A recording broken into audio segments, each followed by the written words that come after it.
Hi, my name is Karen Watson, and I have been an ECE teacher for 15 years. This year, I've decided to step out of the classroom, and I am now a district ARC chair for a couple schools around the district. And my passion is working with teachers and meeting you where you're at and just being a resource. So I had the pleasure of speaking to Michelle Oakley and Jamie Mazing, and they asked me to share my system for progress monitoring with you. And I hope that this is something that you find helpful when you're, getting your wheels turning about the model or system that you want to set up in your classroom. So I'm going to turn my picture off and share some examples of some progress monitoring that I used. I did teach in elementary, but I do think that the system that I have is something that can be adapted to any grade level.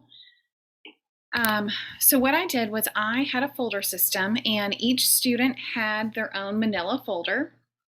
And at every ARC meeting, I would create a Word document, and I would copy and paste over their goals onto a Word document.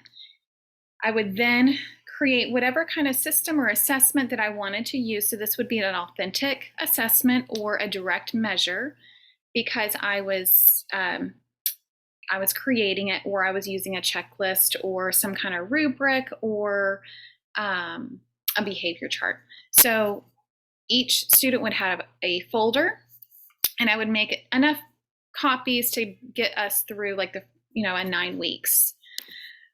Each student's progress monitoring forms would go on a clipboard, and the progress monitoring forms would be dispersed out into the classroom.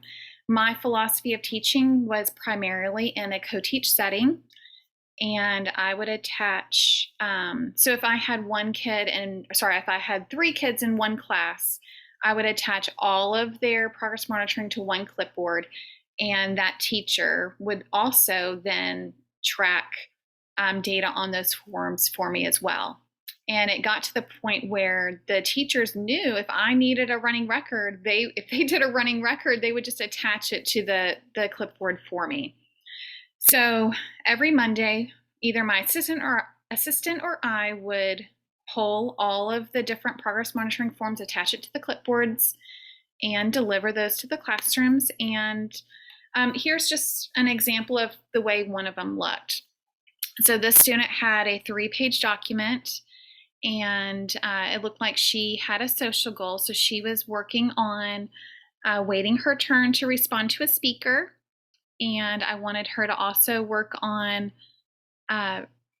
responding on topic and staying on topic, responding on topic when responding to the speaker and then staying on topic during that conversation. And I benchmarked those out, whole group and small group. I had a running record, and the student also had a writing goal. So at this time we were working on a dictated sentence. So during guided reading, I would grab my clipboard, and when it got to the writing portion of that guided reading lesson, she would dictate her sentence onto my progress monitoring form. And we also were using a COPS rubric paired with selective proofreading was my strategy that I was using. So this student, she really struggled with capitalization, so that was always a target that we were working on during our instructional time. And then I would have her self-assess using the COPS rubric. If she wrote an X in the box for her just self-confidence, I gave her that time to self-correct, and then she was able to change the X to a check. And that's something that she enjoyed doing. So the student also had a math goal. We were working on math fluency to 10. In my folder, I would have several copies, and I would just change some of these numbers so it wasn't the same equations each time, but that was all the goals that were on her IEP, and I had it all in one document as a work sample.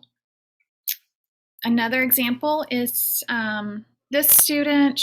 He was another student with autism. We were working on actively participating during a discussion. This was the focus was an academic discussion. So he was working on turning to a peer. So during those turn and talk times, I wanted him to turn to the peer.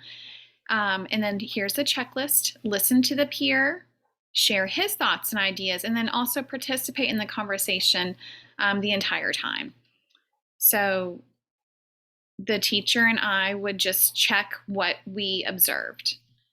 And then he was also working on participating during whole group discussions. So this teacher did a lot of like nonverbal, like active engagement, hand signal, or call and responses.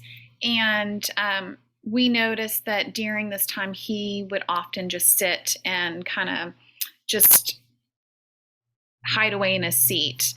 So I wanted to get him actively engaged. So that was one of his goals. And then his other one was following those multi-step directions in order to complete a task. And it was just a simple yes or no. Did he follow the direction to complete whatever that teacher asked him to do? The student was also working on a basic reading goal. He had met, I guess, that first basic reading goal. So I was collecting baseline data using reading multisyllabic words. And that was through the use of a running record. I would write the text level, and then I would also attach that work sample to this document. And then he also had a comprehension goal. So I attached the retell rubric to the document so I didn't have to go looking for it. I had it readily available. And then this student had a writing sample. So he had already worked past the dictated sentence, and he was working on, I believe he was working on paragraphs. So I was still looking for the different criteria using COPS, but I would use his student notebook, and I would just make a copy of his writing sample for that week, and I would attach it to this Word document. And then my last example, very similar, just different goals. This one I was still looking for that active engagement during discussions. And this student had a basic reading goal for reading the sight words, and I chose to use the district sight words. No, she did not work on all of these lists at the same time, but I just wanted each list readily available. So for one, let's just say that one week we were working on list E, and she met that objective.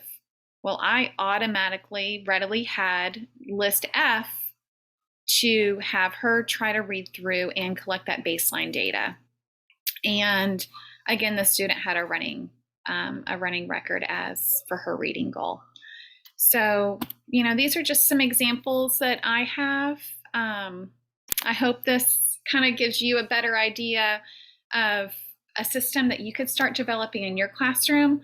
I love to bounce ideas off of each other. If you want to bring me into that conversation, if you are kind of stumped and you just need someone to bounce some ideas off of, I would love to be that person and help you create a system. So here's my contact information, and you're welcome to reach out to me. All right. Thank you.